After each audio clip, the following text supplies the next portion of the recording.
what is this forum all about?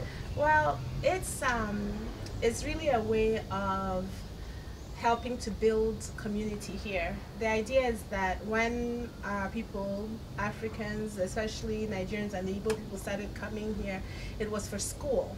Yeah, when you talk about here, what to the United States is it focused on the U.S. or? It actually, well, I'm getting there because yes. the group that is organizing it is based here mainly.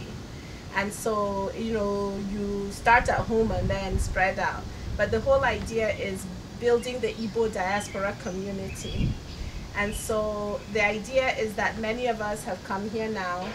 Some families have 2 generations of Igbo here. And we value our culture. We don't want our culture to be lost. And we want our descendants to continue to know that they're Igbo and to know what makes them Igbo. And so the idea of the ADID, the Igbo experience, is to bring together Igbo to learn about our culture, to network with each other, for young people to be mentored, and for the older generations to have an opportunity to mentor the younger people. And the group 100 Igbos USA Inc. is the organization that's putting this together. Can you tell us a little bit more about this group? Yes, 100 Igbos USA Inc. started about 10 years ago, and the members described themselves as a union of people of integrity coming together to render service to the Igbo community, whether in the diaspora or at home. Yes. I think if I can tell you about our most recent accomplishment, that will give you an idea of what this group does. This past weekend, June 25th to 27th, 2010, this group just was in Cleveland to have a handover ceremony for a mobile medical clinic which they have just constructed. This mobile medical clinic has in it a state-of-the-art operating room. It has imaging so that there's ability to do and read x-rays, an area for doctors to scrub, an exam room, and it has a diagnostic lab, all inside a 37-foot Chevrolet truck with an Isuzu engine. The engine had to be Isuzu so that it can be serviced easily in Nigeria. In the next few months, the vehicle is going to be prepared for shipping to Nigeria, and it will be housed at the Eastern Nigeria Medical Center in Enugu. And from there, it will be used for training of doctors. It will use to have charitable surgeries for people in need. It can drive to different locations in Igbo, and it can be used to help our people. And this is an accomplishment of 100 Igbos USA Inc. The funds for this has come out of their own pockets, out of the members' pockets. And so this is just to give you an idea of the wonderful, caring people that are part of this organization. I do believe that it's important that you did this background so that we know the caliber of people who are handling this the particular forum that we're talking about now, and how well-meaning that they are, well. you know, and it also, you know, helps us to, to understand the true significance of what we're doing. But the question I have to ask you now is, we know this is the Igbo experience. Yes. Yes. But what would others who are not Igbo speaking get from this forum? Yes. What they would get from this forum is that's why we went ahead and called it African Diaspora Intergenerational Dialogue, because anybody who comes there, we know that African tradition is similar enough so that if I take Igbo history and I use it as a showcase, I can use it to talk about African history. When you take one particular culture and focus on it, it makes the learning and the knowledge more meaningful. And so if I talk about what was the ancient Igbo religion, because a lot of people, even of African descent, do not understand and see that Africans were religious people before we got the foreign influences of Islam and Christianity. So if I take Igbo religion and put a focus on it and study it, anybody of African descent can begin to see that, oh, this was actually a structured religion. These people believed in God. We want our young people to understand that I'm not telling you not to be Christian or Muslim. What I'm trying to tell you is that your forefathers believed in God and they worshipped him in a structured way, you know, and it had good in it. And so if I now tell you about the Igbo, you can go and take that and further research whatever your background is. It's called intergenerational.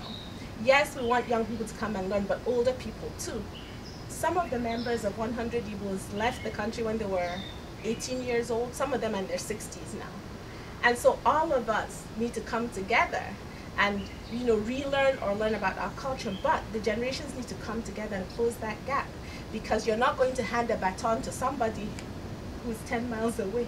Nneka, you have said a few things now that actually bring us to the next very, very important aspect of this this event, and that is the venue. You know, we're talking about going back and doing this in a place that is very, very historical and very central, if you ask me, even here in the United States, more or less like the diaspora homeland of the Igbo people. Can we get some more on this? Yes. The venue for the ADID, the Igbo Experience, is going to be at the West African Farmers Compound, which is in the Frontier Cultural Museum in Staunton, Virginia. Now, Victor, it was you and I that brought this to the knowledge of our people, that this wonderful museum honored us with this exhibit for West Africa and based it on an Igbo farmers compound. Now, since the last time that we showed footage from this, you would not believe the progress. I mean, most of the compound is complete. There's palm trees planted. A lot has happened. And so 100 Igbos USA Inc. thought, what better place to launch this great intergenerational dialogue. We want it to be an annual event, an annual homecoming for Africans, Nigerians, Igbo from all over the world. What better place to launch the inaugural event? And so it will be in Staunton, Virginia. It's going to be Labor Day weekend, which is September 3rd through 6th, 2010. And we just hope to see people from all over the world. All this information is at 100ibos.org, and also on Facebook. If you check, if you look up African Diaspora Intergenerational Dialogue, it's there. We're getting so much information in this very little bit of promotional material we're doing. The summer activities of Igbo in Chicago and elsewhere. It looks to me as that this meeting in Virginia, in Staunton, Virginia, the inauguration of the Igbo village is going to be like the climax of it all. It's the climax, yeah. We should take our hats off to the Igbo community here, because everything is coordinated, and like you said, we'll climax in September. Staunton, Virginia, there's be a little bit more learning. We have Igbo professors and non-Igbo professors that specialize in Igbo studies coming to teach us Igbo history from pre-colonial times, through colonial times, through the Nigerian Civil War to present day. We're going, like I said, Igbo religion, Igbo culture. We want the young people to understand what is the real significance of Iwaji and the real significance of what we do when we get married. That's the breaking of the kola knot. Yes, yes. Iwaji is the breaking of the kola knot. What we do when we get married. I want them to also know about Amamihi Igbo. An Igbo person in older times got up in the morning, what kind of prayers did they say, and so on and so forth. So that part is a little bit more academic. However, there's a big party. We're trying to get some Nigerian artists of Igbo descent to come and perform, and so on and so forth. Wait a minute, let's get this right. Is this at the launching of the village, or is it part of the pre-launching? Pre-launching. So yes. Is it going to be part of the ADID? Everything I'm talking about now is ADID, and then the launching of the formal launching of the Igbo village is going to be September 18th. Wow. Yeah.